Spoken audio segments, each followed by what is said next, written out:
اللہ تعالیٰ نے خنزیر کو کس خاص مقصد کے لیے پیدا کیا؟ جواب آپ کے ہوش اڑا دے گا۔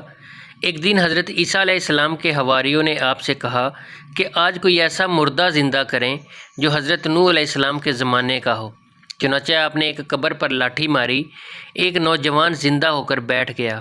وہ شخص کہنے لگا، حضرت نوح کی کشتی کی لمبائی، بسم اللہ الرحمن الرحیم۔ اسلام دین فطرت اور ایک مکمل ضابطہ حیات ہے۔ اس میں زندگی کے ہر عمل کے مطابق رہنمائی موجود ہے۔ اسلام نے سور کا گوشت یا اس سے جڑی کسی بھی چیز کا استعمال مسلمانوں کے لیے حرام قرار دیا ہے۔ پیغمبر اسلام حضرت محمد صلی اللہ علیہ وآلہ وسلم نے جو بات اللہ تعالیٰ کے احکام کے مطابق 1400 سال قبل بتائی، سائنس اسے آج ثابت کر رہی ہے، اور یہ دین کی سچائی کا نہ صرف ثبوت ہے بلکہ ایمان کی پختگی کا بھی سبب ہے۔ خنزیر اپنے پیشاب اور فضلے کو کھاتا ہے۔ اس کے علاوہ یہ غذا کے طور پر ہر چیز کو کھا جاتا ہے، گندگی میں پلنے والے کیڑے ہوں یا اس کے ساتھیوں کا گند، زخموں سے رسنے والا خون اور پیپ ہو، یہ سب چیزیں وہ غذا کے طور پر استعمال کرتا ہے۔ کسی بھی دوسرے جانور کے مقابلے میں خنزیر کے گوشت میں زہریلے مادوں کی مقدار زیادہ ہوتی ہے۔ اس کی وجہ یہ ہے کہ وہ غذا میں سب سے زیادہ مقدار میں زہریلے مادے جذب کرتا ہے۔ اللہ رب العزت جو سارے جہان کا خالق و مالک ہے، اس سے زیادہ اپنی تخلیق کے بارے میں کوئی نہیں جانتا، مگر اب سائنس نے بھی اس بات کو ثابت کیا ہے کہ خنزیر کو پسینہ نہیں آتا۔ اس وجہ سے وہ تمام زہریلے مادے جو پسینے کی صورت میں جسم سے خارج ہو سکتے ہیں، وہ خنزیر میں نہیں ہو پاتے، اور اس کا زہر اس کے خون میں ہی جمع ہوتا رہتا ہے۔ خنزیر پر زہر اثر نہیں کرتا۔ اس کے گوشت میں پہلے ہی زہر کی مقدار اتنی زیادہ ہوتی ہے کہ اس کو مارنے کے لیے اگر زہر دیا جائے تو وہ زہر اثر نہیں کرتا۔ اس کو سانپ کے کاٹنے کا اثر نہیں ہوتا۔ اکثر وہ کسان جو خنزیر کو پالتے ہیں اس کو سانپوں کے بل کے پاس چھوڑ دیتے ہیں، کیونکہ یہ نہ صرف ان سانپوں کو کھا لیتا ہے بلکہ ان سانپوں کے کاٹنے سے اس پر زہر اثر نہیں کرتا۔ اس کا گوشت جلد سڑنے لگتی ہے۔ جب خنزیر مر جاتا ہے تو بیکٹیریا اور دیگر حشرات زیادہ تیزی سے اس کے گوشت پر حملہ آور ہو کر اس کو دوسرے جانوروں کے مقابلے میں جلد سڑا دیتے ہیں۔ خنزیر کا گوشت کسی بھی درجہ حرارت پر پکنے کی صورت میں جراثیم سے پاک نہیں ہوتا۔ آج تک اس بات کا پتہ نہیں چلایا جا سکا کہ کس درجہ حرارت پر پکنے کے بعد مکمل طور پر اس کے گوشت میں موجود زہریلے مادوں کا خاتمہ ہو سکتا ہے۔ خنزیر کے گوشت میں چکنائی کا تناسب بہت زیادہ ہوتا ہے۔ خنزیر کے گوشت میں چکنائی کا تناسب کسی بھی دوسرے جانور کے گوشت کے مقابلے میں انتہائی زیادہ ہوتا ہے، جو انسانی صحت کے لیے بہت خطرناک ہے۔ خنزیر کی کھائی گئی غذا بہت تیزی سے اس کے جسم کا حصہ بنتی ہے۔ خنزیر کا نظام انہضام بہت تیزی رفتاری سے کام کرتا ہے۔ اسی وجہ سے غذا انتہائی قلیل وقت یعنی 2-4 گھنٹوں میں اس کے جسم کے گوشت کا حصہ بن جاتی ہے، اور چونکہ یہ انتہائی تیز رفتاری سے ہوتا ہے لہٰذا یہ گوشت غذائیت سے محروم ہوتا ہے۔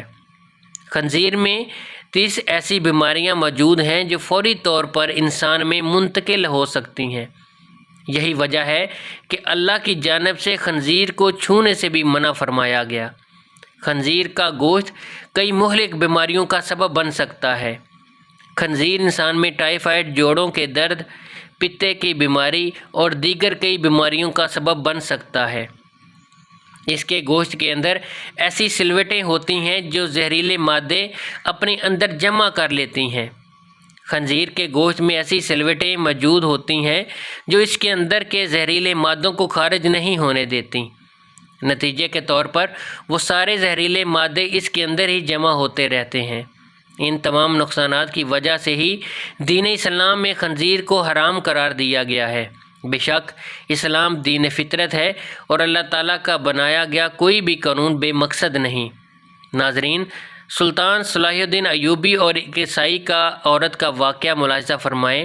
ایک دن کے وقت صلاح الدین ایوبی رحمۃ اللہ علیہ اپنے کمرے میں آرام فرما رہے تھے، کیونکہ صبح کے وقت سلطان صلاح الدین ایوبی رحمۃ اللہ علیہ بہت طویل سفر سے لوٹے تھے۔ چند لمحوں کے بعد ایک سپاہی آپ کے کمرے کے دروازے پر آیا اور اندر آنے کی اجازت چاہی۔ سلطان صلاح الدین ایوبی رحمۃ اللہ علیہ چونکہ آرام فرما رہے تھے، لہٰذا اندر آنے سے کوئی جواب نہ آیا۔ دروازے پر مامور محافظوں نے کہا کہ سلطان آرام فرما رہے ہیں، لہٰذا آپ تھوڑی دیر بعد آ جانا۔ وہ سپاہی آپ کا بہت وفادار سپاہی تھا، اس کو بلا جھجک محافظوں سے پوچھے بغیر سلطان کے کمرے کے اندر جانے کی اجازت ہوتی تھی، لہٰذا اس نے بھی سلطان کو جگانا مناسب نہ سمجھا اور سلطان کے کمرے کے دروازے کے ساتھ بیٹھ گیا۔ وہ انتظار کرتا رہا کہ جب سلطان صلاح الدین ایوبی بیدار ہوں گے تو تبھی ان سے ملاقات کرے گا۔ چند لمحے گزرنے کے بعد سلطان صلاح الدین ایوبی کی آنکھیں کھلیں تو اندر کی حرکت سے باہر معلوم ہوا کہ سلطان نیند سے بیدار ہو چکے ہیں۔ سپاہی نے اجازت چاہی اور اجازت ملنے پر کمرے کے اندر چلا گیا۔ سلطان صلاح الدین ایوبی رحمۃ اللہ علیہ نے سپاہی سے پوچھا، ایسی کیا خاص بات تھی کہ تم اتنی دیر سے کمرے کے باہر انتظار کر رہے تھے؟ سپاہی یہ سن کر بہت حیران ہوا اور سلطان کو کیسے پتہ چلا کہ میں باہر انتظار کر رہا ہوں؟ تو سپاہی نے سلطان سے کہا، سلطان معظم آپ تو نیند میں تھے، آپ کو کیسے پتہ چلا کہ میں باہر کھڑا انتظار کر رہا ہوں؟ تو سلطان صلاح الدین ایوبی رحمۃ اللہ علیہ نے کہا کہ وہ انسان کبھی فاتح سلطان نہیں بن سکتا جو سوتے ہوئے دیکھ نہ سکے، کچھ سن نہ سکے اور کچھ محسوس نہ کر سکے۔ فاتح سلطان اور بہادر سردار وہی ہوتا ہے جو سوتا ہوا سن بھی سکے اور دیکھ بھی سکے اور محسوس بھی کر سکے۔ سپاہی بڑا حیران ہوا۔ پھر سلطان نے پوچھا، بتاؤ کیا بات ہے؟ اس نے کہا، سلطان معظم، شاہی حکیم صاحب آپ سے ملنا چاہتے ہیں۔ سلطان نے کہا، اجازت ہے، آپ حکیم کو اندر لے آئیے۔ سپاہی باہر گیا اور چند لمحوں کے بعد شاہی حکیم کو لے کر سلطان صلاح الدین ایوبی رحمۃ اللہ علیہ کی خدمت میں حاضر ہوا۔ سلطان صلاح الدین ایوبی رحمۃ اللہ علیہ نے حکیم سے پوچھا، حکیم صاحب بتاؤ کیا بات ہے؟ آخر آپ کو مجھ سے اتنی جلدی ملنے کی کیا ضرورت پیش آئی؟ تو حکیم صاحب نے کہا، حضور ایک بات ہے جو مجھے کئی دنوں سے پریشان کر رہی ہے، اس سلسلے میں آپ سے بات کرنی ہے۔ سلطان صلاح الدین ایوبی رحمۃ اللہ علیہ نے اس سے پوچھا، بتاؤ کون سی بات ہے؟ تو اس نے کہا، سلطان معظم، میرے حکیم خانے میں بہت ساری شاگردوں میں سے ایک شاگرد ہے جو کہ ایک خاتون ہے، عیسائی مذہب سے تعلق رکھتی ہے۔ اس نے اسلام کے بارے میں بہت کچھ پڑھا ہے اور بہت کچھ سیکھا ہے، لیکن اس کے ذہن میں چند سوال ہیں جن کی وجہ سے وہ الجھ کر رہ گئی ہے۔ وہ ابھی تک مسلمان نہیں ہوئی، وہ چاہتی ہے کہ وہ مسلمان ہو جائے، لیکن ایک سوال کا جواب جو میرے پاس بھی نہیں، جس کی وجہ سے وہ ابھی تک مسلمان نہیں ہوئی۔ سلطان صلاح الدین ایوبی رحمۃ اللہ علیہ نے مسکرا کر کہا، سلطان کے حکیم ہوتے ہوئے بھی تمہیں ایک سوال کا جواب نہیں آیا؟ بتاؤ وہ کون سا سوال ہے جو اس عورت کے ایمان لانے کے درمیان رکاوٹ بنا ہوا ہے؟ حکیم صاحب نے کہا کہ سلطان معظم، وہ عورت کہتی ہے کہ آخر مسلمان خنزیر کا گوشت کیوں نہیں کھاتے؟ اسے کھانے میں آخر برائی ہی کیا ہے؟ کیا اس کے کھانے میں کوئی نقصان ہے کہ جس کی وجہ سے مسلمان خنزیر کا گوشت نہیں کھاتے بلکہ اس سے نفرت کرتے ہیں؟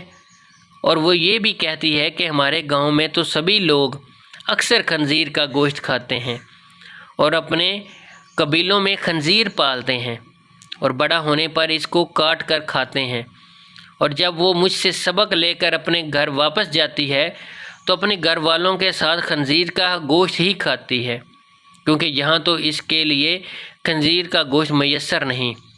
کیونکہ میرے پاس اس کے سوال کا کوئی معقول جواب نہیں تھا اور میں نہیں جانتا کہ اسے کس طرح مطمئن کروں، لہٰذا اگر آپ کے سوال کا جواب دے دیں تو ممکن ہے کہ آپ اس کے نور ہدایت کی طرف آنے کا ذریعہ بنیں اور شاید وہ غیر مسلم عورت مسلمان ہو جائے۔ یہ سن کر سلطان صلاح الدین ایوبی رحمۃ اللہ علیہ حکیم سے مخاطب ہو کر کہا کہ کل تم اس خاتون کے ساتھ دربار میں حاضر ہو جانا۔ دوسرے دن صبح جب سلطان دربار میں پہنچے تو حکیم صاحب اس خاتون کے ہمراہ تشریف فرما تھے۔ پھر حکیم صاحب نے بتایا کہ سلطان معظم، یہ ہے وہ خاتون جو میری شاگرد ہے اور جس کا میں نے آپ سے ذکر کیا تھا۔ سلطان نے عورت سے کہا بتاؤ خاتون تمہارا کیا سوال ہے؟ تو اس عورت نے کہا سلطان معظم میں نے اسلام کے بارے میں بہت کچھ پڑھا اور سیکھا، یہاں تک کہ اب میں اس جگہ پر آ گئی ہوں کہ میں اسلام قبول کر لوں، لیکن ایک بات ہے جو مجھے اسلام قبول کرنے سے روک رہی ہے، اور وہ یہ ہے کہ اسلام خنزیر کے گوشت کھانے کی اجازت کیوں نہیں دیتا؟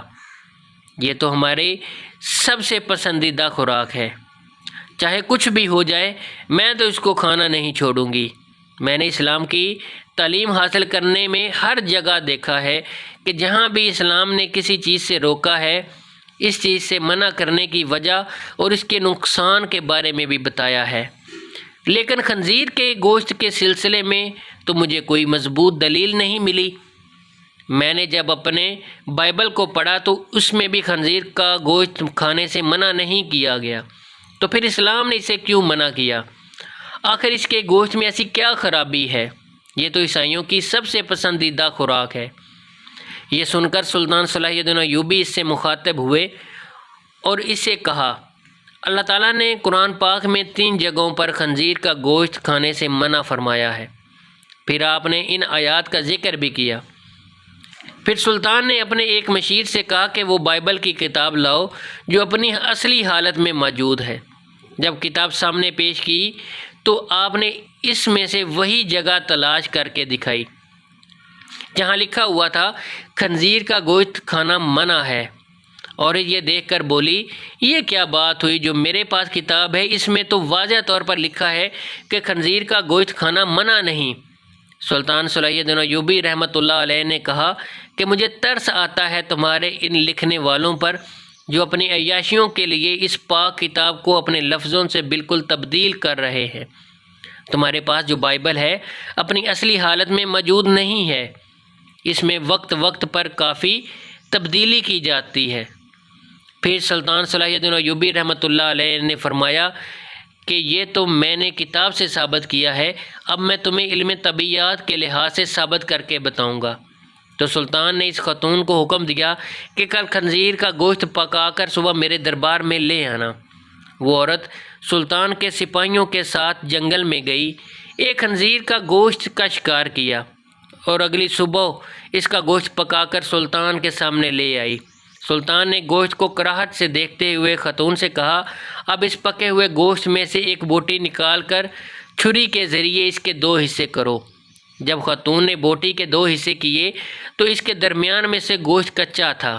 سلطان نے کہا اے خاتون کیا تو نے اسے گوشت کو اچھی طرح نہیں پکایا؟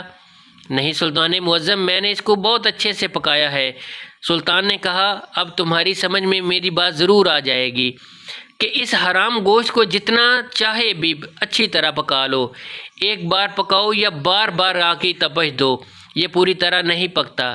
اس طرح بیچ میں سے کچا رہنے کے باوجود جب یہ تمہارے پیٹ کے اندر جاتا ہے تو بہت ساری بیماریوں کا سبب بنتا ہے، اس لیے اسلام نے اس کو کھانے سے منع کیا ہے۔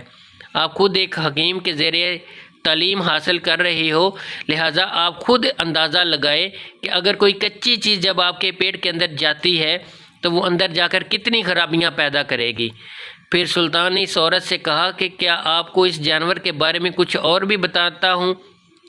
یہ جانور جس جگہ رہتا ہے تو یہ اس جگہ اپنے ارد گرد سبھی انسانوں کی گندگی بھی کھا جاتا ہے۔ اس کی اکثر خوراک بہت ہی غلیظ ہوتی ہے، اور سب سے زیادہ حیران کن بات یہ ہے کہ خنزیر وہ واحد بے شرم جانور ہے کہ اس کی مادہ یعنی اس کی بیوی کے ساتھ جب کوئی دوسرا خنزیر جنسی تعلق قائم کرتا ہے تو یہ خوش ہوتا ہے اور فخر محسوس کرتا ہے۔ یہ واحد جانور ہے جس میں اتنی زیادہ بے شرمی بری ہوئی ہے۔ آپ خود دیکھیں کہ جب آپ ایسے جانور کا گوشت کھائیں جس کی بنیاد غلاظت سے بری ہو تو وہ آپ کو کیا فائدہ دے گا؟ یہ سن کر وہ عورت سلطان صلاح الدین ایوبی رحمۃ اللہ کی قائل ہو گئی اور کہا سلطان معظم آپ مجھے اپنی ہی زبان سے کلمہ پڑھائیے۔ سلطان نے عورت کو کلمہ پڑھایا اور تمام دربار اللہ تعالیٰ کے نعروں سے بلند ہو گیا۔ اللہ تعالیٰ کی مخلوقات اس قدر زیادہ ہیں جن کا شمار بھی نہیں کیا جا سکتا، مگر تمام مخلوقات میں سے ایک بھی ایسا جانور نہیں جسے اللہ تعالیٰ نے بغیر کسی حکمت یا مقصد کے لیے پیدا کیا ہو۔ اللہ تعالیٰ نے سور کو کب اور کیوں پیدا فرمایا؟ سور جیسے خنزیر بھی کہا جاتا ہے، یہ بھی خدا کی مخلوق ہے، مگر اللہ تعالیٰ نے خنزیر کو غلیظ اور حرام جانور کہا۔ اب یہ سوال پیدا ہوتا ہے کہ جب اللہ تعالیٰ سور کو خود پیدا فرمایا ہے تو پھر اسے غلیظ اور حرام کیوں قرار دیا؟ اس کے پیچھے خدا کی کون سی حکمت پوشیدہ ہے؟ اللہ تعالیٰ نے خنزیر کا ذکر قرآن کریم میں 4 مرتبہ فرمایا ہے۔ قرآن مجید میں اللہ تعالیٰ نے سور یعنی خنزیر کا نام لے کر اس کو حرام ارشاد فرمایا اور اس کا گوشت کھانے سے منع فرمایا ہے۔ کسی اور جانور کا نام لے کر اسے حرام نہیں کہا۔ سائنسی تحقیقات کے مطابق سور کا گوشت کھانا انسانی صحت کے لیے خطرناک ہے۔ یہ جانور انتہائی ذلیل اور گندا ہے، کیونکہ سور اپنی مادہ کا دوسرے نر سے ملاپ کروا کر خوشی محسوس کرتا ہے، جو باقی جانوروں میں نہیں دیکھا گیا۔ سور کی خوراک گندگی اور غلاظت ہے۔ اس کے سامنے صاف چیز بھی رکھ دی جائے تو یہ اسے نہیں کھاتا۔ گندگی اور غلاظت نہ ملنے پر یہ اپنی غلاظت خود کھاتا ہے۔ اب سوال یہ پیدا ہوتا ہے کہ اس قدر گندے جانور کو اللہ تعالیٰ نے کیوں پیدا فرمایا اور سور کی تخلیق کے پیچھے کیا وجہ تھی؟ حضرت عبداللہ بن عباس رضی اللہ تعالیٰ نے ایک حدیث مبارکہ روایت کرتے ہوئے فرمایا کہ جب حضرت عیسیٰ ابن مریم علیہ السلام کے حواریوں نے آپ علیہ السلام سے کہا کہ عیسیٰ علیہ السلام آپ ہمارے لیے کسی ایسے انسان کو زندہ فرما دیجئے جو ہمیں حضرت نوح علیہ السلام کی کشتی کے متعلق درست معلومات فراہم کر سکے، تو حضرت عیسیٰ علیہ السلام نے تھوڑی سی مٹی کو اٹھایا اور فرمایا کہ یہ مٹی حام بن نوح کی مٹی ہے۔ پھر آپ علیہ السلام نے اس مٹی پر اپنا عصا مارا تو ایک بوڑھا شخص اٹھ کر کھڑا ہوا۔ جب اس شخص نے نوح کی کشتی کے بارے میں سوال کیا تو اس بوڑھے شخص نے بتایا کہ نوح علیہ السلام کی کشتی 1200 گز لمبی اور 600 گز چوڑی تھی۔ اس میں 3 منزلیں تھیں۔ پہلی منزل میں نوح علیہ السلام اور تمام جانور موجود تھے، دوسری منزل میں انسان موجود تھے اور تیسری منزل میں پرندے تھے۔ جانوروں کی غلاظت کی وجہ سے کشتی میں گندگی پھیل گئی اور بدبو اٹھنے لگی، جس کی وجہ سے حضرت نوح علیہ السلام بڑے پریشان ہوئے اور اللہ تعالیٰ سے دعا فرمائی، تو اللہ رب العزت نے حضرت نوح علیہ السلام کی طرف وحی فرمائی اور آپ علیہ السلام کو حکم دیا کہ اے نوح، اپنے قریب کھڑے ہاتھی کی دم کو پکڑ کر ایک طرف کھینچو۔ پھر حضرت نوح علیہ السلام نے اللہ تعالیٰ کے حکم کے مطابق ہاتھی کی دم کو پکڑ کر کھینچا تو 2 جانور نکلے جو کہ خنزیر نر اور مادہ تھے۔ یہ فوراً جانوروں کی پھیلائی ہوئی غلاظت کی طرف جانب لپکے اور کچھ ہی لمحوں میں ساری گندگی کو چٹ کر گئے۔ ان 2 خنزیروں کی جوڑی میں سے ان کی باقی نسل آگے بڑھی۔ آپ سمجھ چکے ہوں گے کہ جس جانور کو اللہ تعالیٰ نے گندگی صاف کرنے کے لیے پیدا فرمایا وہ گند ہی ہوگا۔